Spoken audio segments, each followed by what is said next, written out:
Oke, Bismillahirrahmanirrahim. Alhamdulillah wassalatu wassalamu ala Rasulillah Sayyidina Muhammad wa ala alihi wa sahbihi ajma'in. Allahumma 'allimna ma yanfa'una wa zidna ilma. Allahumma anfa'na bima 'allamtana. Allahumma shrah lana sudurana wa yassir lana umurana. Wahlul 'uqdatam min lisanina yafqahu qawlana.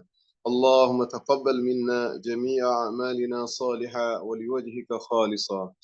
Para ustazah dan para santri yang dirahmati Allah Subhanahu wa taala, kita sudah kemarin surah Al-Falaq yang artinya subuh ya, waktu subuh.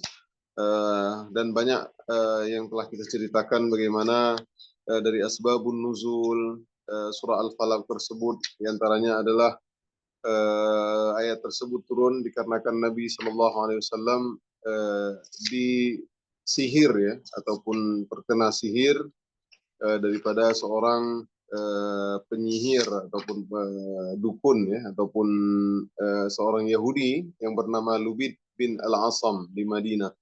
Ya, akibatnya Nabi menderita ataupun Nabi seperti halusinasi ya, seolah-olah beliau sudah melakukan tapi belum melakukan seperti itu. Tapi tentu Nabi SAW sebentar saja karena Allah membantunya ya, kemudian turunlah ayat ini sehingga hilanglah sihir tersebut, karena Nabi SAW tidak patut seorang Nabi itu tersihir terus menerus, artinya sebentar sakit. Seperti misalkan Nabi SAW pernah juga diracun oleh seorang wanita Yahudi ketika pulang dari Khaybar ya, yang seorang sahabat ketika makan bersama Nabi maka sahabat tersebut pun meninggal langsung ya, meninggal dunia langsung. Namun Nabi SAW sampai-sampai paha ataupun paha daging kambing tersebut yang ngomong sendiri, sungguh ana masmum, sesungguhnya aku telah diracun katanya. Jadi Nabi sempat makan ya, bahkan ketika di akhir menjelang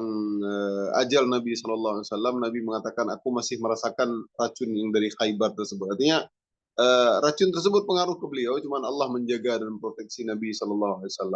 Dan banyak hal-hal karena Rasulullah SAW maksum, dijaga oleh Allah SWT, dari kecil dijaga dengan awan ya, ketika orang-orang ingin membunuh Nabi di awal-awal hijrah, Nabi pun selamat ya, karena memang begitulah risalah Allah menjaganya.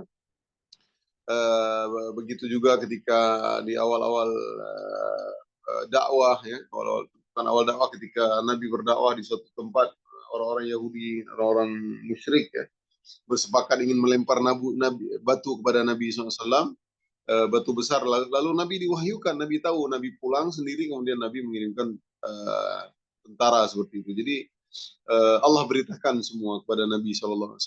Dan begitu juga nabi-nabi sebelum Nabi Muhammad SAW, Nabi Musa, Nabi Isa misalkan, ketika mereka ingin membunuh maka Nabi Isa diangkat oleh barrafa'ahullahu ilaih, dan Nabi Isa pun diangkat ya, Nabi Isa pun diangkat ke langit. Nah, jadi begitulah akidah kita, begitulah pemikiran kita bahwasanya Nabi Isa adalah Rasulullah, bukan Tuhan ya, yang diwar-warkan hari ini oleh orang-orang non-Muslim ya. Walakin syubbiha lahum, akan tetapi Allah menyerupakan yang disalib itu adalah seperti Isa. Ya, Allah kaburkan mata mereka semua. Terbuka oleh orang Yahudi itu Isa.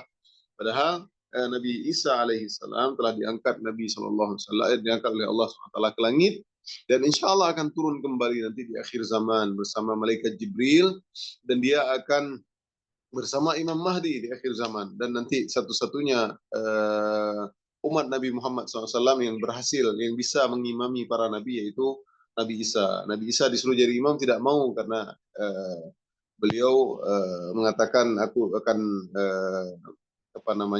bermakmum kepada Nabi terakhir, yaitu Nabi Muhammad SAW, dan diimami oleh Imam Mahdi. Baik, para teman-teman yang dirahmati Allah SWT, kemarin kita juga telah bahas bagaimana dalam surah Al-Falaq tersebut tentang penyakit yang paling berat, yaitu penyakit hasad ya. Penyakit hasad, benci, tidak suka terhadap kebaikan yang ada pada orang lain yang dilihatnya. Ini merupakan penyakit yang sangat luar biasa jahatnya ya. Terlebih lagi apabila rasa benci tersebut, rasa tidak suka kepada kenikmatan, kelebihan orang lain tersebut, dia ingin hilang. Orang lain ini cantik, dia pengen mukanya buruk, pengen mukanya rusak. Orang lain melihat dia itu punya kelebihan ilmu, dia pengen ilmunya itu hilang dan dia ditimpa fitnah. Dan misal dilihat orang lain ada kelebihan dari harta, kekayaan, dia pengen orang itu bankrupt, bangkrut. Seperti itu. Nah, ini sangat berbahaya, ya. Makanya cukuplah pandangan mata tersebut, ya.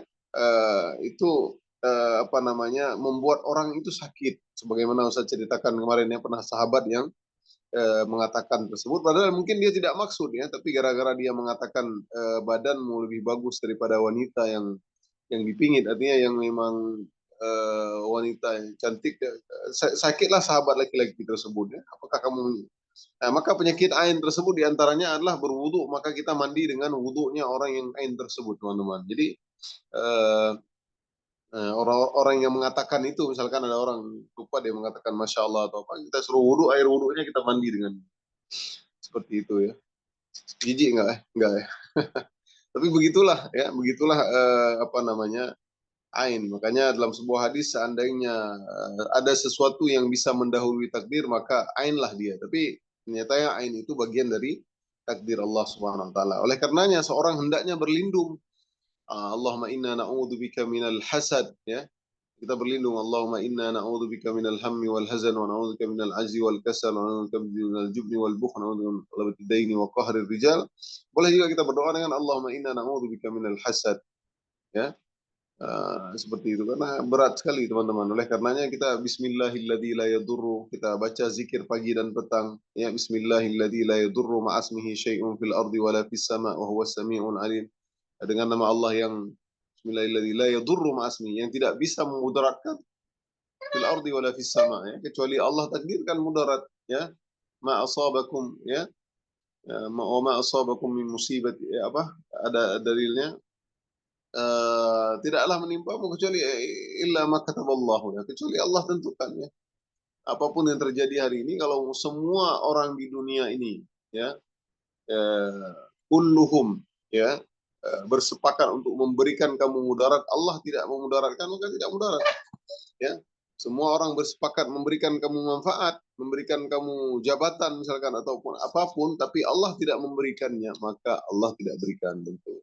Karena semua kullun biyadillah, semua di tangan Allah Subhanahu wa taala.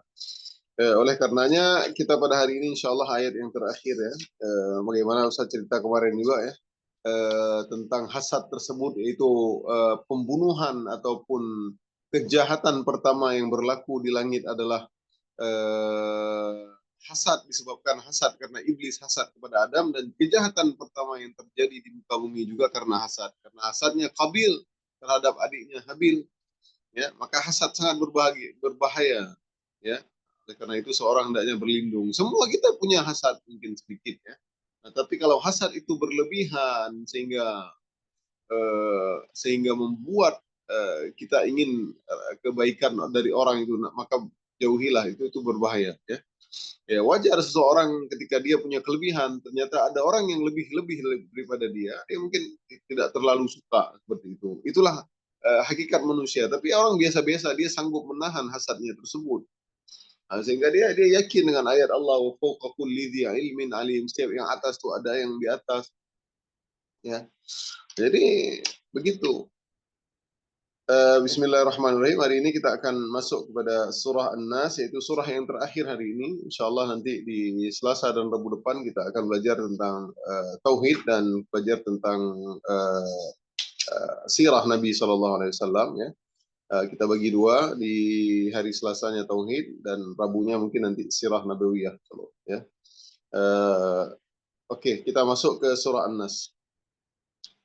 Baik, sebelum kita mulai tafsir An-Nas, kita baca sama-sama dulu, ya, teman-teman, ya. أعوذ بالله من الشيطان الرجيم بسم الله الرحمن الرحيم قل أعوذ برب الناس ملك الناس إله الناس من شر الوسواس الخناس الذي يوسوس في صدور الناس minal jinnati wan nas. Oke, kriteria surah An-Nas ya. Surah An-Nas merupakan surah 114. Oke, paling terakhir ya. Surah terdiri dari 6 ayat. Kemarin 113, 5 ayat. Ini 6 ayat. An-Nas artinya manusia. An-Nas artinya manusia. Surah An-Nas termasuk surah Madaniyah. Ya, surat ke-114 terdiri 6 ayat. An-Nas artinya manusia dan surah An-Nas termasuk surah Madaniyah. Termasuk surah Madaniyah. Baik, penjelasan ayat qul a'udzu birabbin nas malikin nas ilahin nas, yaitu katakanlah aku berlindung kepada Tuhannya manusia. Ini kan Ustaz katakan kemarin surah Al-Falaq dan surah An-Nas maka turun berbarengan, bersamaan. Ya, makanya dikatakan muawwadzatain, dua pelindung, ya. Oleh karenanya teman-teman harus sempat nih baca mau pagi dan petang baca dua surat tersebut karena jika dikatakan dia muawwadzatain, dua pelindung, makanya surat tersebut apa namanya eh, surah tersebut insya Allah akan melindungi ya seorang hamba yang bacanya dari keburukan manusia, keburukan sihir-sihir, dari keburukan yang lain ya tentu karena surah ini luar biasa emang Allah apa namanya turunkan ya untuk menjaga dan memproteksi manusia insya Allah dan kita yakin membacanya maka Allah akan menjaga kita insya Allah. Nah, kul a'udzu birabbin nas. Katakanlah aku berlindung kepada Tuhannya manusia, ya, karena dua-dua surah tersebut dimulai dari a'udzu, perlindungan, a'udzu, berlindung. Malikin nas, Tuhannya manusia. Malikin nas, siapa Tuhannya manusia? Yaitu Tuhan rajanya manusia. Ilahin nas, sembahannya manusia. Jadi Allah tiga ini di sini ya. Itu ketiga sifat Allah itu ya. Allah menyuruh kita berlindung dari godaan setan dari ketiga sifat Allah yaitu pencipta dan pemelihara manusia dan rajanya manusia dan sesembahannya manusia. Ya. Ya. Pencipta, rajanya manusia dan Tuhannya manusia itu yang patut disembah, yang hanya layak disembah hanyalah Allah. Min syarril waswasil khannas, dari kejahatan bisikan setan yang bersembunyi. Waswasil khannas, ya, khannas, ya. Nah, jadi seperti yang telah dijelaskan pada tafsir surah Al-Falaq tentang sumpah iblis yang ingin menyesatkan seluruh manusia.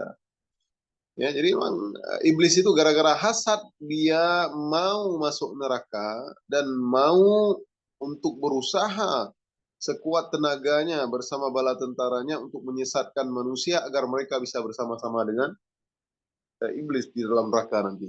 Maka dia mengatakan wala tajidu aktsarahum syakirin, dan kamu akan mendapati sedikit dari mereka yang bersyukur. Ya, illa ibadaka minhumul mukhlasin, kecuali hamba-hambamu yang ikhlas. Makanya mudah-mudahan kita termasuk hamba Allah yang ikhlas, kita tergelincir segera bertaubat, berusaha untuk ya selalu seperti itu.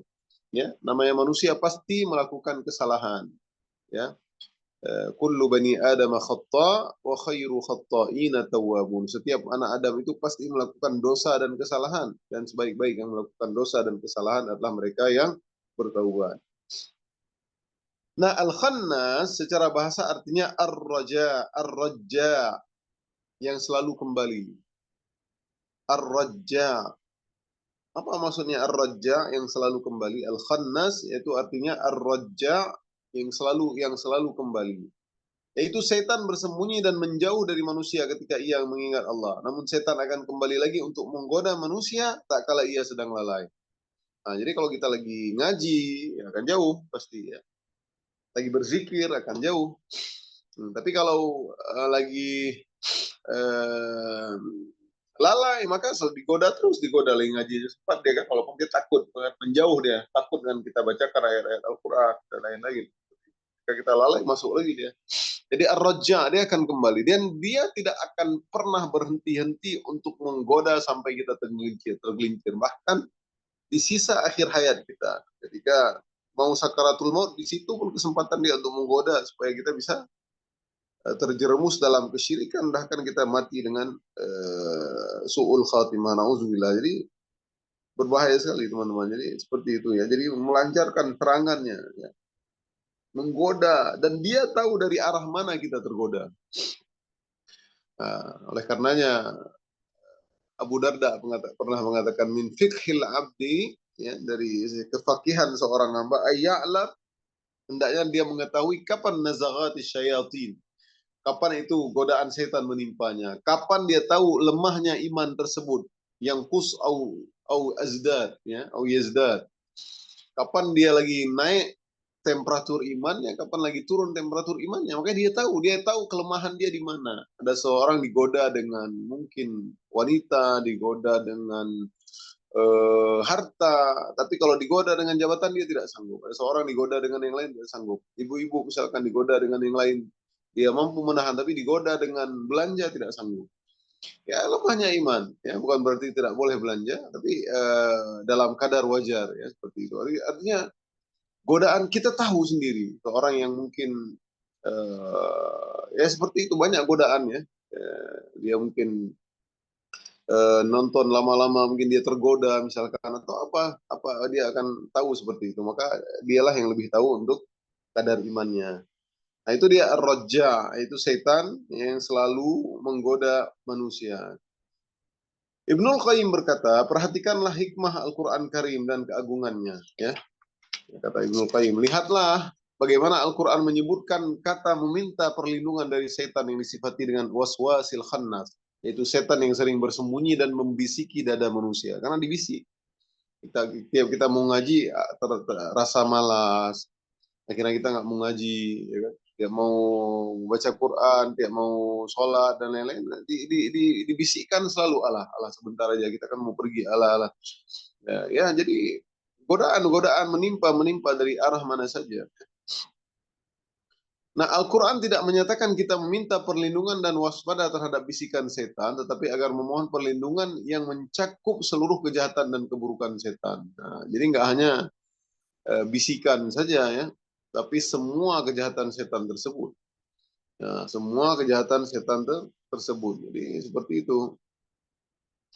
Nah, salah satu sifat setan yang sangat berbahaya dan kuat pengaruhnya dan paling luas dampak kerusakannya adalah waswasah atau bisikan setan. Nah, jadi di antara godaan setan yang sangat pengaruh, sangat besar dampaknya itu, di antaranya adalah waswasah, yaitu bisikan setan.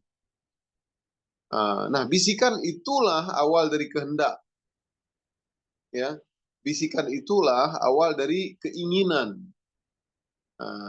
Nah, pada awalnya misalkan hati kita kosong dari keburukan dan maksiat, awalnya nggak ada gitu, ya, tiba-tiba dibisik.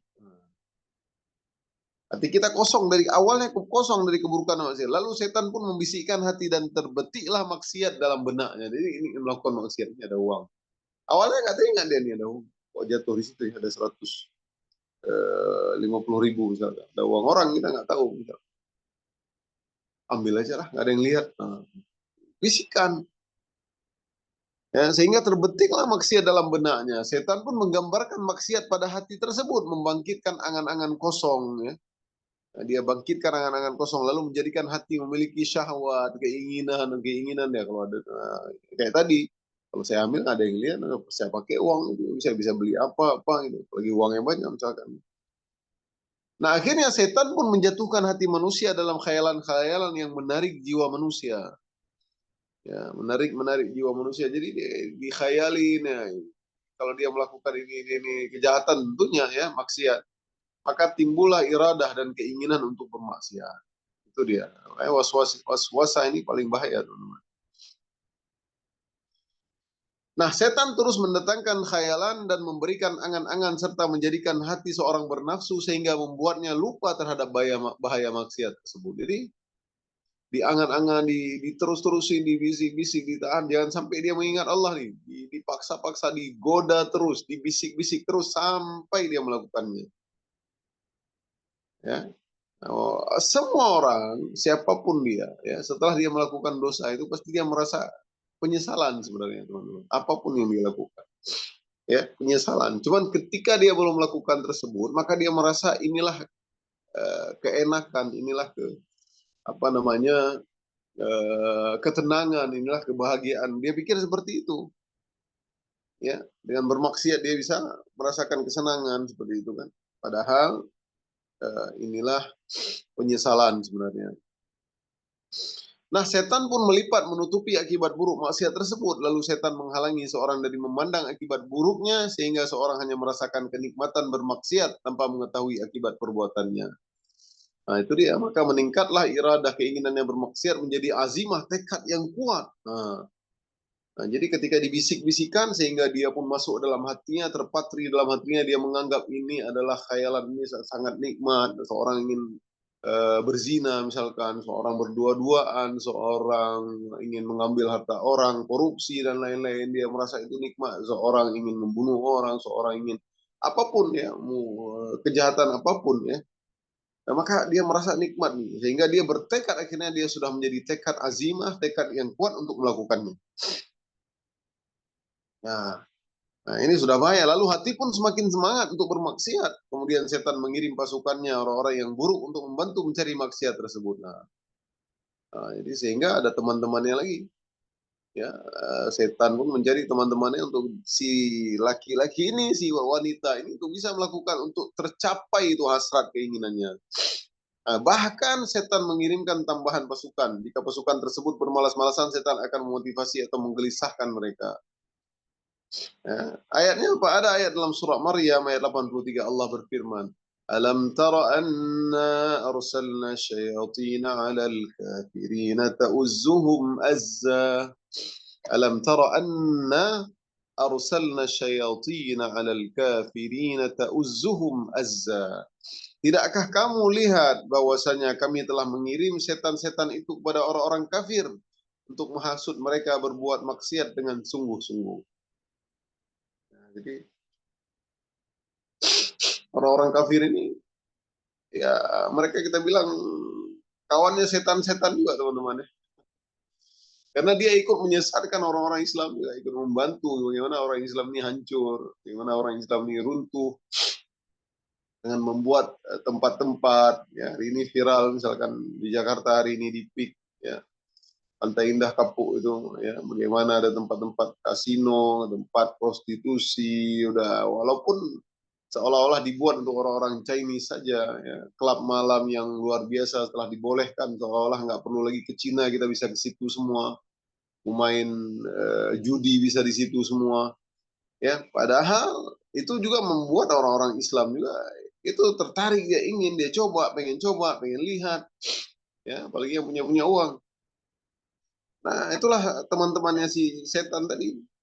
Ya, teman-temannya setan. Setan menjadikan seorang gelisah jika tidak bermaksiat. Jadi dia gelisah, kalau dia nggak melakukannya dia gelisah. Karena belum kesampaian hasratnya, keinginannya. Nah, oleh karenanya setiap kali mereka bermalas-malas, setan akan mengganggu dan membuat seorang gelisah sehingga ia pun tergiring ke dalam dosa karena mengikuti ajakan setan. Auzubillah min dzalik. Ya.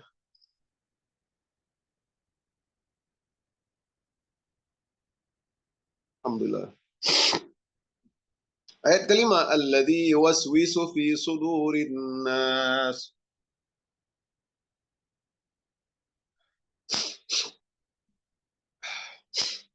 Yang membisikkan kejahatan ke dalam dada manusia. Yuwaswisu fi sudurin nas. Yang membisikkan kejahatan ke dalam dada manusia. Nah, setan merupakan salah satu anak buah iblis. Ya.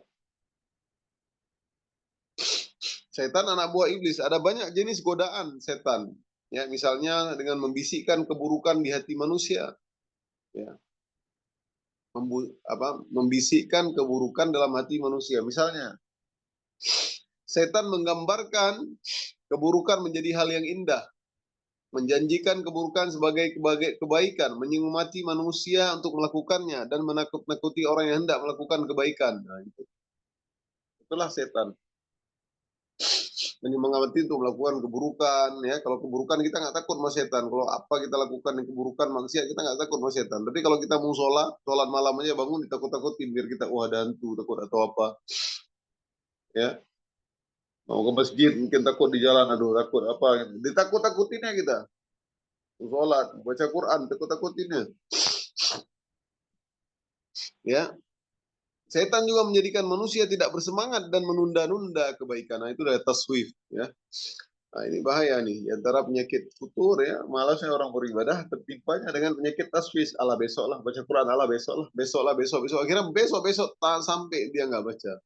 Musyrikah besok besok besok tunggu uang cair dulu besok sampai dia tidak melakukannya. Dalam sebuah hadis Nabi SAW bersabda bahwa setan menyusup ke dalam aliran darah manusia. Nah, jadi setan ini ngeri teman-teman. Dia udah paling kenal sama kita. Dia tahu dari arah mana kita ini terfitnah. Dari arah mana yang kita ini tidak kuat menahannya. Jadi dari situ dia terus menggoda dari situ. Kita tidak ingat, nanti diingatin lagi. Dia datang kembali. Makanya Khannas, Ar-Rajja. Dia datang lagi tuh. Datang terus-terus.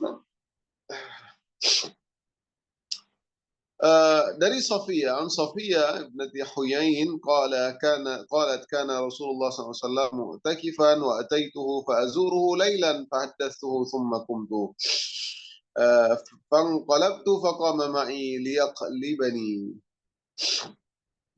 wa kana maskanwa ya panjang artinya ya. Dari Sofia binti Huyain, salah satu istri Nabi SAW, termasuk apa namanya, istri Nabi yang dari orang Yahudi ya.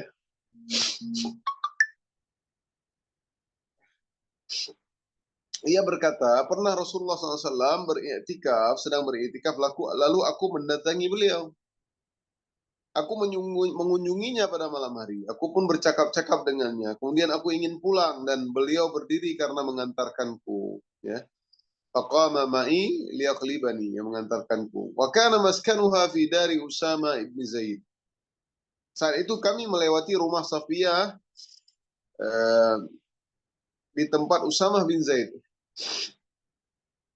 Tiba-tiba ada dua orang Ansar lewat. Famarra rajulani minal Ansar. Falamma ra'ayya an-nabiy sallallahu alaihi wasallam asra'a. Faqala an-nabiy sallallahu alaihi wasallam. Maka dua orang Ansar tersebut lewat. Ketika keduanya melihat Rasulullah, mereka pun bercepat langkah kakinya. Nabi sallallahu alaihi wasallam lantas bersabda, "Ala rislikuma innaha Safiyatu bintu Huyain." Ala rislikuma innaha Safiyatu bintu Huyain. Nah, jadi ya karena istri Nabi pakai niqab, mana ya, kayak cadar.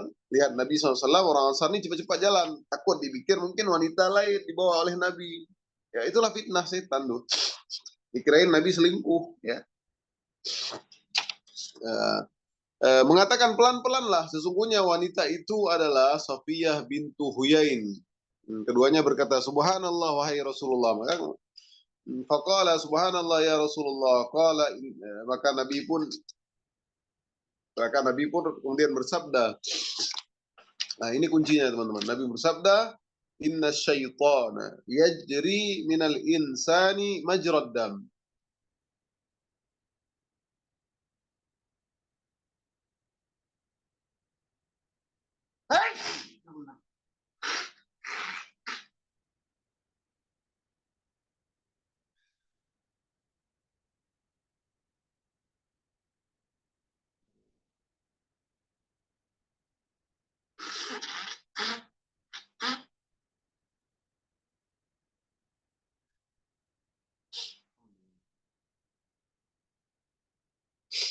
Inna syaitana yajri minal insani majrad dam wa inni khashitu an yaqdhifa fi qulubikuma su'an aw qala syai'an.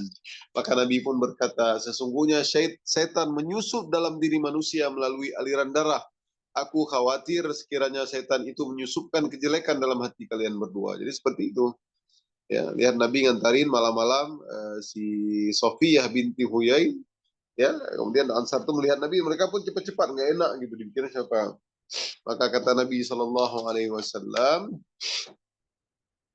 ala rislikuma innaha Safiyah, pelan-pelan, pelan-pelan. Sungguhnya itu adalah Safiyah bintu Huyain. Nah, pada awalnya mereka berdua tidak suuzon, akan tetapi suuzon itu mungkin saja akan muncul dalam diri mereka nanti. Oleh karena itu Nabi mengatakan, ini istriku Safiyah. untuk menghilangkan suuzon yang akan dilemparkan oleh setan. Nah, itu tadi. Maka mereka subhanallah walhamdulillah ya. Nah, gitu. Jadi bisa jadi awal-awal enggak mungkin lah Nabi seperti itu kan, tapi bisa jadi kadang suuzon itu tadi. Ya, seperti kisah Aisyah ya ketika dituduh oleh Abdullah bin Salul, Ubay bin Salul ya, tokoh munafik yang ada di Madinah kalau Aisyah itu berzina ya. Padahal tidak ya. Demikianlah kelakuan setan. Ia seringkali mendikti manusia dalam masalah suuzon dan berburuk sangka. Demikianlah setan. Banyak pertikaian dan perceraian terjadi karena salah sangka atau buruk sangka. Itu dia. Pertikaian, perceraian, karena buruk sangka. Ya, suami berburuk sangka terhadap istri, sementara istri pun berburuk sangka terhadap suami. Setanlah yang memicu terjadinya peristiwa tersebut. Ini yang terjadi. Ya, sebelum suuzon muncul, kedua belah pihak sebenarnya masih sangat mengingatkan, bisa saling mengingatkan dan memikirkan kemungkinan-kemungkinan baik. Tetapi setan mendikti dan mempengaruhi keduanya agar memilih kemungkinan yang buruk. Nabi SAW bersabda, "Iyyakum wadh-dhann, fa inna adh-dhanna akdzabul hadis." Jauhilah prasangka, karena prasangka itu adalah perkataan yang paling dusta. Iyyakum wadh-dhann, fa inna adh-dhanna akdzabul hadis. Ya, jauhilah prasangka. Makanya jangan prasangka buruk, teman-teman. Prasangka ya prasangka, tapi tidak boleh prasangka buruk. Karena prasangka itu adalah perkataan yang paling dusta. Minal jinnati wan nas, ayat 6, dari golongan jin dan manusia, yang membisikkan manusia dari golongan jin dan manusia. Bagaimana maksudnya? Ada dua tafsiran ulama tentang dimaksudkan dengan jin dan manusia pada ayat ini. Ada dua penafsiran ulama tentang penafsiran minal jinna wan nas. Pertama, kata jin dan manusia tersebut kembali kepada pembisik atau penggoda. Disebutkan pada ayat keempat, yaitu ada yang berasal dari golongan jin dan ada pula yang dari golongan manusia. Alladzi yuwaswisu fi sudurin nas. Jadi yang membisik-bisikkan, waswasah ke telinga-telinga ya manusia itu termasuk dari jin manusia dan jin ya, ataupun syaitan manusia dan syaitan jin. Ya, manusia yang melakukan keburukan, dia yang membisikkan, mengajak orang lain berburuk, dia syaitan manusia namanya. Uh, Yaitu ada yang berasal dari golongan jin dan ada pula yang berasal dari golongan manusia. Manusia berbicara langsung, sedangkan jin masuk ke dalam dada, kadang tanpa disadari seseorang. Hal itu karena setan dapat saja berasal dari kalangan jin dan manusia. Ya, oleh karenanya Allah SWT berfirman dalam surat Al-An'am ayat 112. وَكَذَلِكَ جَعَلْنَا لِكُلِّ نَبِيٍّ عَدُوًّا شَيَاطِينَ الْإِنسِ وَالْجِنِّ يُوحِي بَعْضُهُمْ إِلَى بَعْضٍ زُخْرُفَ الْقَوْلِ غُرُورًا وَكَذَلِكَ جَعَلْنَا لِكُلِّ نَبِيٍّ عَدُوًّا شَيَاطِينَ الْإِنسِ وَالْجِنِّ يُوحِي بَعْضُهُمْ إِلَى بَعْضٍ زُخْرُفَ الْقَوْلِ غُرُورًا. Ya, dan demikianlah kami jadikan tiap-tiap nabi itu musuh, aduan. Siapa musuh-musuh nabi? Yaitu syaitan-syaitan dari jenis manusia dan dari jenis jin. Nah, jadi nabi pun ada setan-setan dari manusia dan jin untuk menghalang-halangi dakwah Nabi SAW. Nah, sebagian mereka membisikkan, yuhi ba'duhum ila ba'din. Sebagian mereka membisikkan kepada sebagian yang lain, zukhrufal qawli ghurura, perkataan-perkataan indah untuk menipu manusia. Ya, perkataan-perkataan indah untuk menipu manusia. Itu tafsiran yang pertama, ya. Yaitu kembali kepada ayat keempat, yaitu yang membisikkan itu, yaitu ya, kalau manusia secara langsung, kalau jin membisikkan ke dalam dada-dada manusia. Tafsiran kedua adalah kata jin dan manusia tersebut kembali kepada yang dibisikkan, yang digoda. Seperti yang disebutkan pada ayat kelima, namun ayat kelima hanya menyebutkan manusia yang digoda. Hal ini karena kebanyakan yang digoda adalah manusia. Meskipun demikian, arti sebenarnya adalah ayat ini dimaksudkan kepada jin dan manusia. Karena keduanya sama-sama mendapatkan beban syariat. Jadi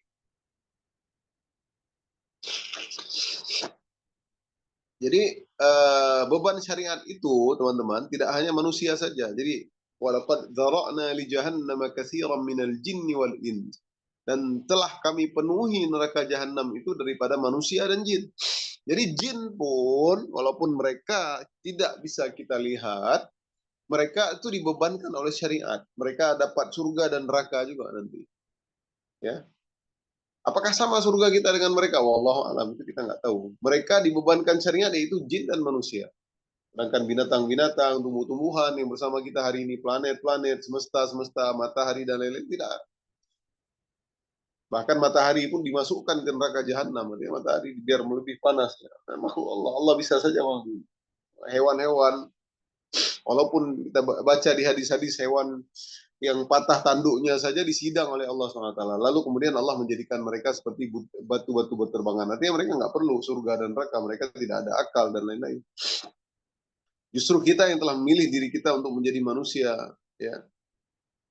Nah, oleh karenanya syariat ini ada jin dan manusia. Jadi yang dibisikkan itu jin dan manusia juga. Minal jinnati wan nas. Jadi yang dibisikkan jin dan manusia. Walaupun tidak banyak jin yang apa namanya, karena kebanyakan yang digoda itu adalah manusia gitu kan. Nah, seperti manusia yang dibisikkan oleh manusia yang buruk, jin yang baik juga dibisikkan atau digoda oleh jin yang buruk. Jadi jin yang baik juga, jin yang baik ini jin muslim, ya sama seperti manusia. Manusia ada yang mukmin, ada yang munafik, ada yang kafir. Nah, jin juga begitu, jin mukmin, jin kafir dan jin munafik. Jadi sama. Kita beranak, mereka beranak juga, teman-teman. Kita makan, mereka makan juga. Makanannya apa? Wallahu a'lam. Rumahnya di mana? Wallahu a'lam. Kita nggak bisa melihat ya. Ternyata ada makhluk-makhluk yang kita tidak melihat, tapi mereka bisa melihat kita. Innahu yarakum wa qabiluhu min haitsu la tarawnahu. Mereka sholat juga. Syariatnya Nabi Muhammad enggak hanya untuk manusia, rahmatan lil alamin, untuk jin juga. Oleh karenanya Nabi juga berdakwah ketika awal dakwah itu. Nabi berdakwah ketika manusia tidak menerima dakwah Nabi-Nabi pun diterima oleh jin Nusaybah waktu itu. Ya, era Nusaybah, ya, jin Nusaybah namanya. Mereka makanya turunlah surat jin, ya. Ya. Qalu ansitu, ya, mereka pas mendengar Quran mereka qalu sami'na inna Qur'anan ajaba. Mereka mengatakan kami mendengar Quran yang ajaib, yang luar biasa, yahdi ila rusy, yang menunjukkan kepada kita kepada jalan yang lurus. Nah, jadi jin juga mereka apa namanya, umat Nabi Shallallahu Alaihi Wasallam, karena nggak ada Tuhan, nggak ada Rasulnya di jin itu, yaitu Rasul jin itu juga Rasul Nabi Muhammad Shallallahu Alaihi Wasallam. Ayat ini juga menjelaskan perbedaan antara iblis, setan, dan jin. Ya, ayat ini juga menjelaskan tentang perbedaan antara iblis, setan, dan jin. Secara umum jin mencakup iblis. Secara umum jin mencakup iblis karena kana minal jin. Jadi iblis itu dari golongan jin. Jin yang baik dan jin yang jahat. Hanya iblislah yang diberi umur panjang oleh Allah untuk menggoda manusia sehingga tidak mati sampai tibanya hari kiamat. Jadi jin-jin yang lain ada umurnya, teman-teman. Jin-jin yang lain ini ada umurnya. Jin-jin yang lain ini mau jin dia muslim, mau jin dia kafir, mau jin dia munafik, ada umurnya, teman-teman. Ya, apa umurnya 60 tahun sama seperti kita, 60 sampai 70 tahun ataupun lebih, ataupun dia mungkin lebih 200 tahun umurnya. Ya, wallahu alam, kita nggak tahu itu karena tidak dijelaskan oleh Nabi SAW. Semua mereka mati sebelum hari kiamat tiba, akan tetapi beda dengan iblis. Dia Allah panjangkan umurnya sampai hari kiamat tiba nanti. Ya, karena dia bertujuan untuk menghancurkan, makanya dia adalah tokohnya, dia adalah jenderalnya, ataupun dia adalah kepala negaranya, rajanya setan, rajanya jin. Adapun jin yang lain tidaklah demikian, sementara itu mereka yang berbuat buruk seperti manusia atau jin, keduanya juga dapat disebut dengan setan. Ya. Ini manusia. Inilah dia tafsir surah Al-Nas, ya, kita selesai hari ini. Alhamdulillah, semoga Allah mudahkan kita dalam mengulang-ulang kita membaca surah Juz Amma, kita tadabbur sehingga Allah mudahkan kita untuk kita menghafal, ya, menjadikan kita lebih taat, lebih memahami syariat ini, sehingga kita, karena dengan kita paham makna tersebut, maka semakin khusyuk, semakin tadabbur kita. Dan itulah message yang sebenarnya baca Al-Quran. Jadi jangan baca hanya baca. Jangan baca hanya baca. Tapi tidak, nah itulah Rasulullah mencela suatu kaum yang membaca Al-Quran tapi tidak sampai ke kerongkongan mereka. Artinya tidak, dia baca-baca tapi dia tidak mentadabburinya. Dia baca tapi syariat Allah dia lalaikan, syariat Allah dia apa namanya, dia lakukan yang haram dan lain-lain. Wallahu a'lam bishawab. Mungkin ini saja teman-teman ya. Silahkan ditutup rekodnya. Qul qouli hadza wa astaghfirullah li wa lakum. Allahumma inna ala dzikrika wa syukrika wa husni ibadatik. Allahumma rzuqna husnul khitam. Wa sallallahu ala sayyidina Muhammad wa ala alihi wa sahbihi ajma'in. أقول قولي هذا وأستغفر الله لي ولكم سبحانك اللهم وبحمدك أشهد أن لا إله إلا أنت أستغفرك وأتوب إليك السلام عليكم ورحمة الله وبركاته. Waalaikumsalam. Ditutup rekod dulu Ustazah. Insya Allah nanti kita hari Selasa depan. Sepertinya Ustazah Fida masih ada nggak ya? Ustazah Eva mungkin ada. Dulu yang kitab sirah itu ada Al-Arjuza Al-Mi'iyah li dzikriha li asyrafil Al-Arjuza Al-Mi'iyah itu ada kayak syair itu. Mungkin bisa difotokopi Ustazah. Kalau Ustazah Fida nggak ada, nanti bisa ke Ustazah Eva yang dibuat. Ya. Bisa minta kirim PDF, Ustaz akan cek juga apa masih ada di laptop Ustaz ya. Dan nanti kita akan baca itu. Dia seperti syair ya, simple ya, kita baca ada 100 syair tentang sirah Nabi tapi begitu lengkap ya, dibuat dalam syair sehingga mudah ya, kalau teman-teman bisa ngafal 100 syair ini maka luar biasa ya. Jadi teman-teman tahu rentetan peristiwa hidup Nabi ya. Misalkan mauliduhu fi ashiril fadili rabi'inil awwali amal fili, mauliduhu fi ashiril fadili ya, Nabi lahir di 10 apa namanya, 10 Rabiul Awal, Rabi'inil awwali amal fili, pada bulan Rabiul Awal amal fil, tahun gajah. Jadi apalagi misalkan banyak jadi kita baca itu kita ingat, kita kayak qasidah gitu ya teman-teman ya.